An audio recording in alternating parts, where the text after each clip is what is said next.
Hello welcome back. ഇന്നൊരു lemon ginger സ്ക്വാഷിൻ്റെ recipe ആയിട്ടാണ് വന്നിരിക്കുന്നത്. ഫസ്റ്റ് സ്റ്റെപ്പ് എന്ന് പറയുന്നത് ഷുഗർ സിറപ്പ് ഉണ്ടാക്കുന്നതാണ്. ഞാൻ ആദ്യം തന്നെ 1 കപ്പ് ഷുഗർ എടുത്തിട്ടുണ്ട്. അതേപോലെ സെയിം അളവ് തന്നെ വാട്ടർ ഒഴിച്ചു. നന്നായി ഒന്ന് തിളച്ച് കുറേ നേരം കഴിയുമ്പോഴത്തേക്ക് കളർ ചേഞ്ച് ആയി തുടങ്ങും. അപ്പോഴത്തേക്ക് നമുക്ക് തീ കുറച്ചിട്ട് ജിഞ്ചർ ആഡ് ചെയ്ത് കൊടുക്കാം. ജിഞ്ചർ ഇട്ടതിന് ശേഷം ഒരുപാട് തിളപ്പിക്കേണ്ട ആവശ്യമില്ല. നമുക്ക് സ്റ്റൗ ഓഫ് ചെയ്ത് ഇതൊന്ന് തണുക്കാൻ വേണ്ടി മാറ്റി വയ്ക്കാം.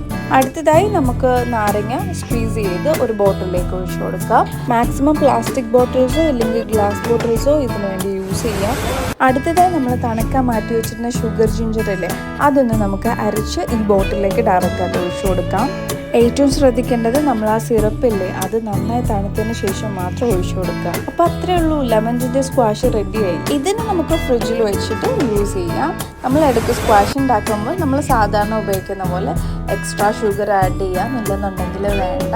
അതിൻ്റെ കൂട്ടത്തിൽ ഒരു മീൻകൂടൊക്കെ ഇട്ടാൽ നല്ല അടിപൊളി ജ്യൂസ് നമുക്ക് വീട്ടിൽ തന്നെ ഉണ്ടാക്കാം. അപ്പോൾ ഇത് ട്രൈ ചെയ്യാൻ മറക്കണ്ട. Thank you for watching.